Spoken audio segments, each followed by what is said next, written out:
10 years ago, Sarah Lawson stood at the edge of a dark ocean, clutching a photograph of her son, Michael, the last real trace she believed she had of him. The sea had swallowed him on a Christmas cruise. The coroner signed the death certificate. The cruise line closed the case. Friends, family, the world moved on.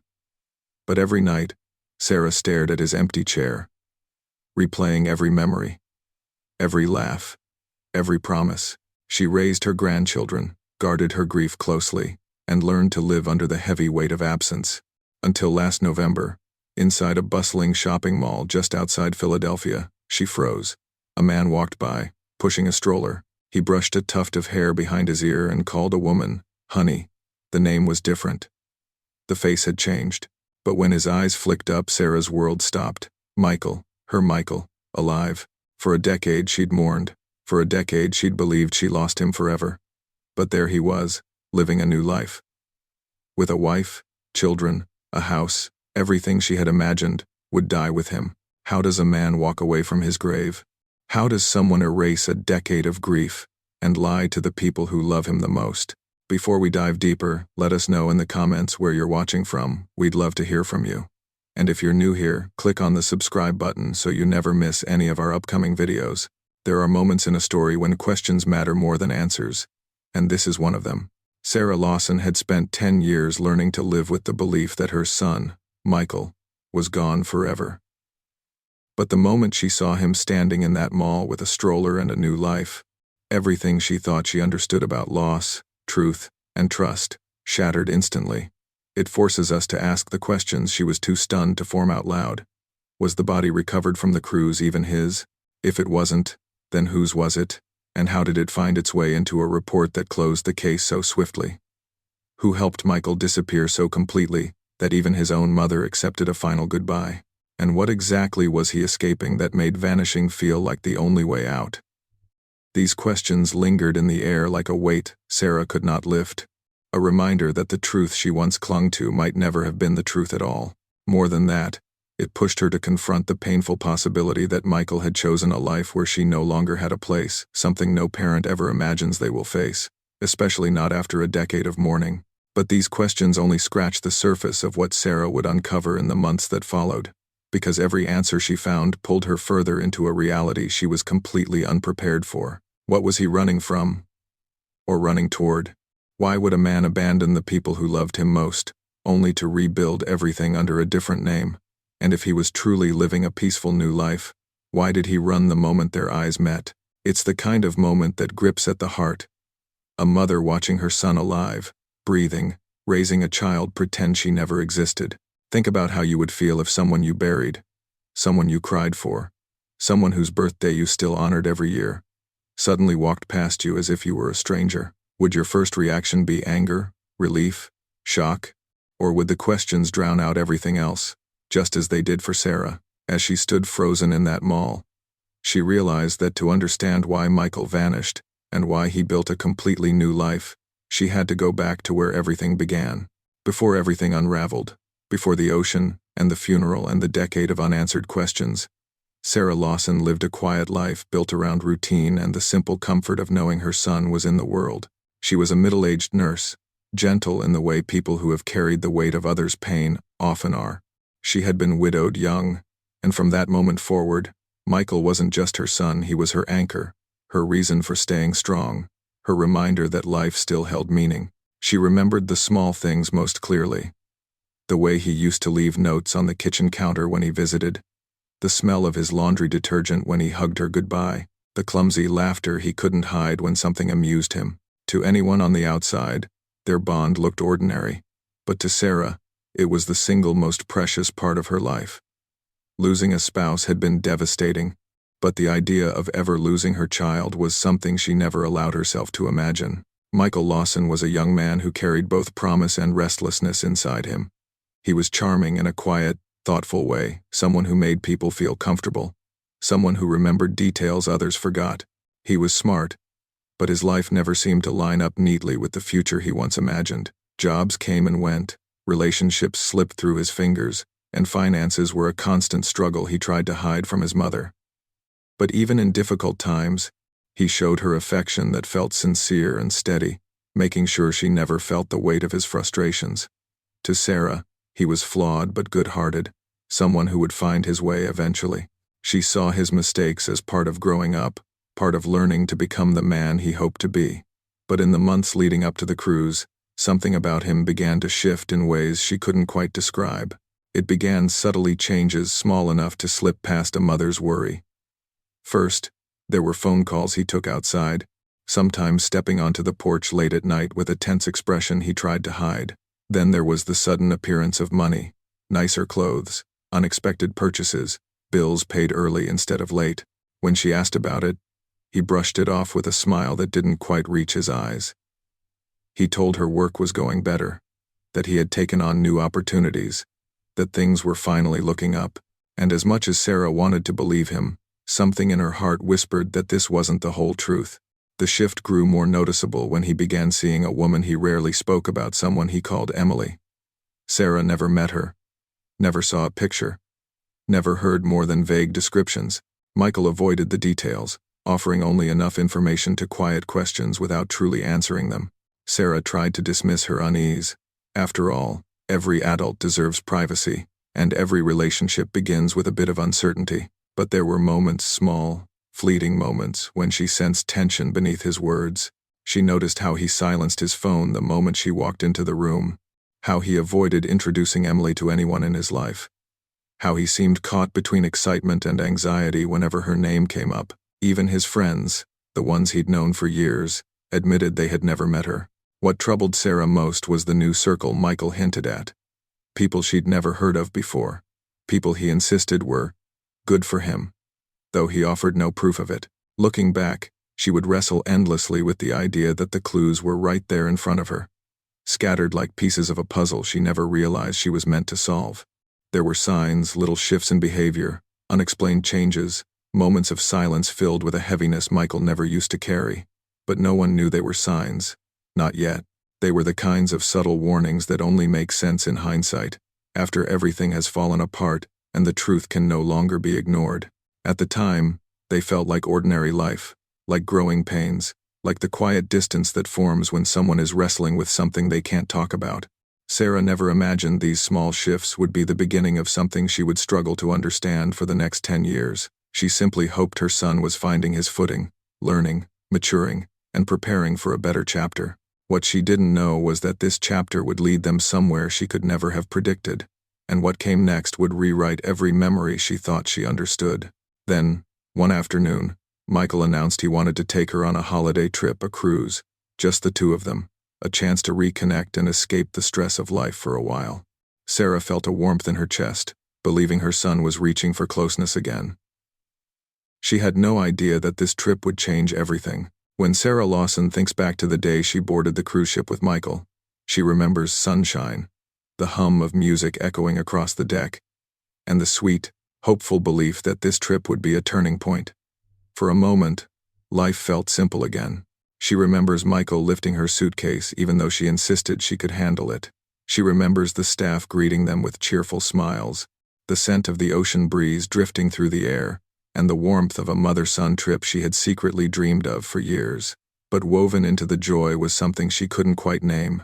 Michael's smile looked forced, and though he tried to hide it, there was tension in the way he scanned the crowd. He laughed at her jokes. He insisted everything was fine.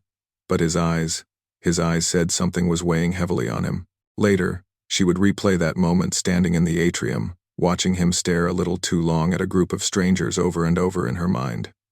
At the time, she thought he was just tired, maybe stressed from work or from the mysterious relationship he refused to discuss. She brushed aside her concerns, telling herself this trip was exactly what he needed. They had dinner together on the first night, reminiscing over old memories, sharing small stories she cherished. To anyone watching, they looked like a happy mother and son, enjoying a well-deserved holiday. But beneath the surface, something had already begun to shift. Sarah felt it like a cold breeze passing through her chest, but she couldn't explain it, and she couldn't have predicted where it would lead. The morning of the incident, everything felt slightly off. Michael woke up early, pacing around the cabin as if waiting for something. He kept checking his phone screen, lighting up with messages he quickly swiped away. When she asked who was texting him, he gave his usual response. "It's just work stuff, Mom." Nothing important. But the tone didn't match the words. With a strained smile, he told her he wanted to take a walk on the deck to clear his mind. He promised he'd be back within an hour so they could have breakfast together. Sarah watched him leave, hands shoved into his pockets, shoulders tense, steps quicker than usual. That was the last time she saw him walking calmly. 1 hour passed, then 2, then 3. At first, she thought he had bumped into someone he knew or simply lost track of time. But the uneasy feeling in her chest grew heavier with every passing minute.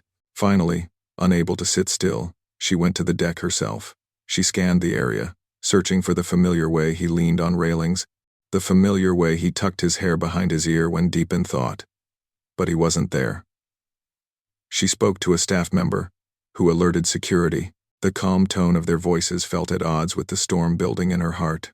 What began as mild concern transformed quickly into panic. Crew members started radioing each other, spreading word that a passenger was missing. The ship's announcement system remained silent protocol, they explained, but Sarah could feel the shift. Something was wrong.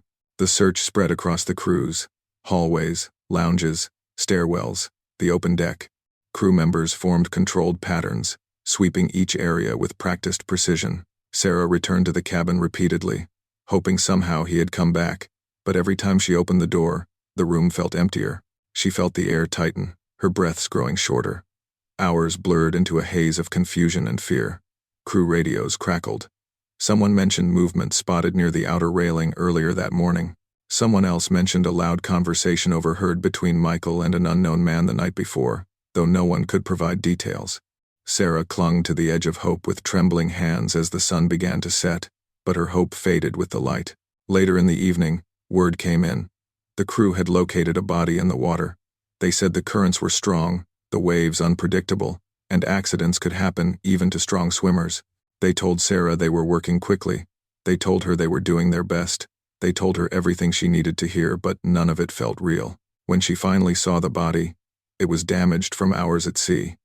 The staff used gentle words, saying the features were hard to recognize but that the personal items and clothing matched Michael's. Official statements leaned toward the explanation of an accident. Passengers whispered different theories. Some insisted they had seen him arguing with a stranger on the observation deck the night before. One claimed Michael looked frightened, glancing over his shoulder as if someone had followed him. But these were only fragments, stories scattered among the chaos, impossible to verify. In the end, the ship's report labeled it an unfortunate tragedy. Sarah returned home with a grief heavy enough to alter every part of her life. She buried the body they told her was her son, surrounded by sympathetic neighbors, old friends, and the community who had watched Michael grow up. She tried to rebuild her world, piece by piece, never fully recovering from the feeling that something about that day didn't make sense. Years passed, seasons changed, and slowly, painfully, she learned to accept what she believed was the truth. But what Sarah didn't know, what no one could have imagined, was that the body she buried may not have been her son. In the days after the cruise returned to shore, Linda Carter moved through her grief like a person wading through deep water, slow, heavy, struggling to stay upright. Friends brought meals she barely touched. Her pastor checked in on her twice a week, speaking gently about comfort and healing, though hardly anything reached her. The funeral was quiet and dignified, held under a soft gray sky that seemed to echo her own numbness. She stood beside the closed casket, fingertips resting on the polished wood, trying to believe this was truly goodbye. She told herself closure was the only way forward, even though something inside her remained unsettled. For months, she replayed every moment of the cruise, every conversation with Marcus, every tiny detail she might have overlooked. But in the end, she convinced herself this was simply a cruel twist of life, a tragedy she had no choice but to accept. The official investigation only deepened her confusion. Officers were respectful but swift, wrapping up the case far sooner than Linda expected. Because the body had visible signs of time in the water, the coroner focused only on surface observations: water in the lungs, bruising consistent with sea conditions, clothing matching Marcus's last known outfit. The report listed the cause plainly as accidental drowning. No deeper examination, no second opinions, no questions about the passengers who claimed they'd seen him arguing with a stranger the night before. Linda wanted to push, but every document, every officer, every report pointed her toward a single conclusion. Her son's death was a heartbreaking accident. With nothing left to fight, she gave in reluctantly, painfully. She packed away Marcus's belongings, moved to another state for a fresh start, and tried to live a quieter life. 10 long years drifted by like pages torn from a calendar. Still, grief has a way of tucking itself into the corners of life. Linda would see a young man who walked like Marcus, and feel her chest tighten. She avoided talking about him, afraid that reopening the memory would reopen the hurt. Time didn't heal everything, but it softened things enough for her to function again. She worked at a smaller clinic, volunteered on weekends, and kept her home warm and welcoming. And she told herself she was doing okay, that she was finally moving forward. But fate has a way of returning to the places we think are safest. One afternoon, while shopping for a birthday card, she turned toward the sound of a familiar laugh, and her world stopped. There he was, Marcus, alive, pushing a stroller, standing beside a woman she had never seen before. She whispered his name under her breath, hands trembling, heart racing, and then he looked up. Their eyes met. In that instant, everything she believed shattered. The shock was so overwhelming she couldn't breathe. She stepped forward, tears already forming, but Marcus's expression changed instantly. It wasn't surprise. It wasn't joy. It was fear. Pure, immediate fear. He grabbed the stroller handle tighter, muttered something to the woman beside him, and without hesitation, he ran. He didn't call out. He didn't ask if she was real. He didn't embrace her. He ran from his own mother, and Linda stood frozen in the middle of the mall, watching the impossible unfold. Imagine how you would feel in that moment. Would your heart break? Would confusion take over? Would you chase after him? Or stand still the way she did, trapped between relief and devastation? This single moment rewrote the last decade of her life, and it raised a question she could not ignore. Why would a man run from his own mother? The next day, unable to sleep or think clearly, Linda reached out to a private investigator named Daniel Reeves, a former detective with a reputation for uncovering long-buried truths. She told him everything, voice unsteady as she described the funeral, the cruise, the body, and the mall sighting. Instead of dismissing her, Daniel leaned forward, eyes narrowing with focus.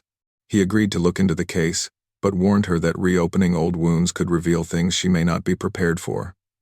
Over the next several weeks, he dug into every record tied to the cruise. He obtained access to the ship's security logs, compared timestamps, interviewed previous crew members, and searched for inconsistencies. And slowly, the truth began to take shape. The cruise logs contained unexplained time gaps. The coroner's report lacked details expected from a standard examination. Phone records revealed strange late-night calls Marcus made before the trip. Then came the discoveries that stopped Linda in her tracks. Daniel found bank statements showing that the day before the cruise, Marcus withdrew every dollar from his savings account, funds that were never traced afterward. He uncovered a purchase for a fake ID under a different name, made just hours before boarding. And then the most troubling clue: evidence that Marcus had communicated with an unidentified woman tied to a ring known for tricking people into sending money under false pretenses. It wasn't violent, but it was dangerous, built on manipulation, secrecy, and disappearing acts. Daniel found a large wire transfer linked to that same ring, deposited into an account associated with Marcus shortly before his supposed death. Piece by piece, the puzzle shifted. This was no accident. This wasn't despair. And it wasn't a tragic mistake. This wasn't an accident.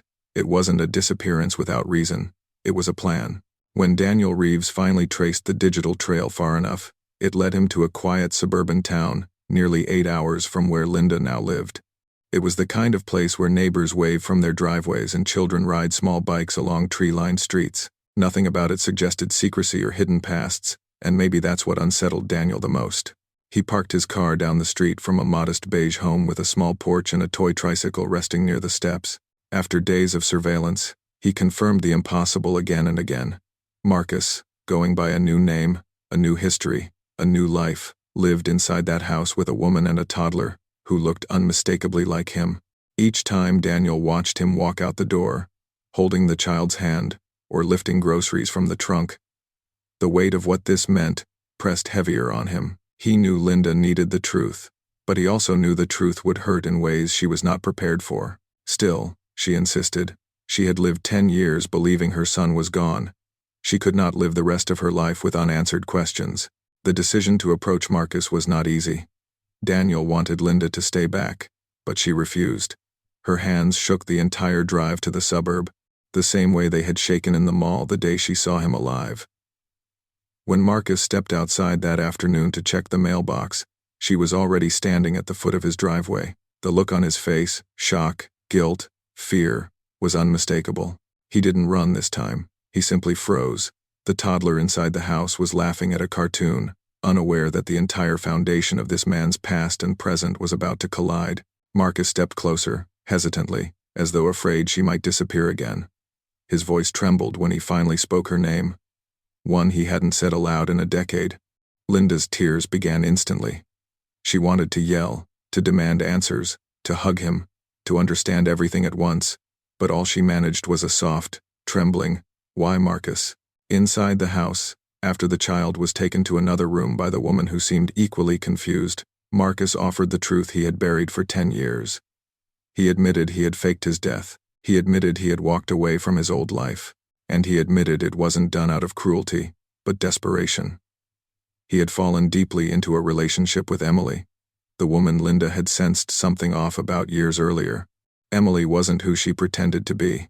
She introduced Marcus to a group that specialized in deceiving people online for money. At first, he told himself he was just helping with harmless messages, but it grew more serious. The lies became bigger, the money grew larger, and soon Marcus found himself owing money to people who demanded more than he could give. He felt trapped, ashamed, and terrified of what would happen if the truth reached Linda. It was Emily who first suggested disappearing. According to Marcus, she told him they had connections, people who knew how to erase a trail, how to create a new identity, how to make someone vanish without a trace. Her plan was to stage an accident at sea, allow a different body to be recovered, let authorities assume it was him, and use the confusion to escape. When Linda asked where the body came from, Marcus looked away, voice cracking. He didn't have all the answers. He said the people Emily worked with handled everything. It was only later, after the dust settled, that he realized the lost life that replaced his might have belonged to someone caught in the same ring he once participated in. Hearing this, Linda felt her breath leave her chest. She pressed her fingers to her lips, overwhelmed by the weight of what her son had been part of. It wasn't violence in the typical sense, but it was still devastating, built on manipulation, secrecy, and a chain of hurt she had never imagined him connected to. Then came the most emotional moment of all. Marcus lowered his head and quietly said, "I thought if I disappeared, your life would be safer without me." The room fell silent. Linda's strength finally broke. She leaned forward, crying into her hands, torn between the relief of knowing he was alive and the heartbreak of knowing he had chosen to live without her. She wanted to be angry, but looking at him older, more worn, carrying years of regret, made it impossible. Marcus reached out, hesitantly, as though unsure he had the right. But Linda took his hand. It wasn't forgiveness, not yet, but it was a beginning. But Marcus wasn't done confessing. The room felt still as Marcus gathered the courage to continue. He leaned back, wiped his palms on his jeans, and stared at the floor as though searching for the right place to begin. What he said next changed everything Linda thought she understood. He explained that when he first met Emily, he believed she simply wanted to help him through his struggles. She encouraged him to earn quick money, introduced him to people who promised opportunity, and convinced him he could rebuild his life. But once he was involved, he discovered she wasn't offering freedom, she was controlling him. According to Marcus, Emily wasn't just part of the romance scam ring. She played a leadership role in it. She knew how to manipulate people, how to use fear, how to pressure someone into doing what she wanted. And when Marcus tried to leave, she made a chilling threat. If he backed out, if he talked, if he ran, she would go after the one person he loved most, his mother. That single threat was the moment everything changed for him. Emily told him that disappearing wasn't just a choice, it was the only way to keep Linda safe. Marcus admitted he didn't know whether she truly meant it, but he believed her. He believed she had the influence and connections to make good on her words. He believed the people she worked with could scare, silence, or harm anyone who got in their way. So, when she suggested staging his disappearance on the cruise, he agreed. He knew it would break his mother's heart. He knew she would mourn him, but in his mind, That was better than the risk of something happening to her. He explained that for years after vanishing, he lived quietly under the group's control, doing whatever they demanded, sending messages, maintaining false identities online, being the polite, trustworthy face they presented to vulnerable people. It wore him down. It made him feel empty. But he didn't dare fight back. Not then. It wasn't until 4 years ago, long after the world believed he was gone, that Marcus found a chance to break away. Changes within the group gave him a window to slip out unnoticed. He took that risk, left behind everything he'd built within the ring, and fled to a new town, under a different name. He found a legitimate job, met a kind woman completely unrelated to his past, and became a father. For the first time in years, he felt like he was living a real life again. He told Linda that every single day, he wanted to find her. But fear held him back. Fear that Emily's associates might still be watching. Fear that resurfacing would ruin everything he had built. And fear that if Linda learned the truth about what he had done, the people he deceived, the lies he told, the heartbreak he caused, she would never forgive him. Hearing this, Linda felt torn between compassion and pain. She understood his fear, but she also felt the weight of the years she spent grieving a child who wasn't truly gone. As the truth settled between them, a new struggle emerged, one that tested Linda's heart more than anything else in this long journey. She wanted justice. She wanted accountability. She wanted to stop the group that manipulated her son and possibly harmed others. But Marcus, trembling and tearful, begged her not to involve anyone. He said he had spent years trying to escape that world, and exposing the truth might place not only him at risk, but also the woman he now loved and the child who depended on him. His voice cracked when he said, "If they find out I talked, I don't know what they'll do. Please don't take my new family's safety away." It was a moment no mother ever wants to face, choosing between protecting her son and protecting countless others who might still be suffering because of the same people who hurt him. Linda felt her throat tighten as she realized there was no perfect answer. Either choice came with consequences. After days of sleepless nights and long conversations with Daniel Reeves, she made a decision she knew Marcus might never understand. She contacted the authorities. She reached out to federal agents with everything Daniel had gathered, and though it hurt deeply, she shared everything Marcus told her. The FBI opened an investigation, reviewing past records, financial trails, and digital evidence linked to the scam ring. Little by little, the pieces fell into place.